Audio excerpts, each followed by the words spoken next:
പുന്നാര പിറന്നച്ചനെ വിരുതുകൊണ്ട് ഭൂലോകം ചമച്ചവനെ കാണാത്ത മരമറുത്ത് കനവുകൊണ്ട് കൊട്ടാരം പണിഞ്ഞവനെ ഒരു ചാടോളം നീളത്തിൽ ഉയിരിനൊരു വന്ന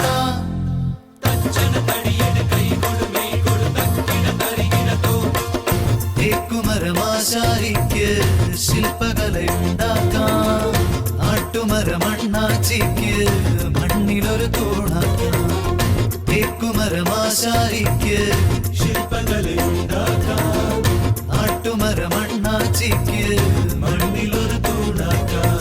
10 മുഴം കാതൽ തന്നാൽ മുത്താരം ഞാൻ ഉണ്ടാക്കാം 10 മുഴം കാതൽ തന്നാൽ മുത്താരം ഞാൻ ഉണ്ടാക്കാം കോവിലിലെ കൊടിമരവും പാടിയിലെ പടുമരവും ഈ കൈ വെച്ചാൽ പൊന്നാക്കും കരയുടെ മറിമാരം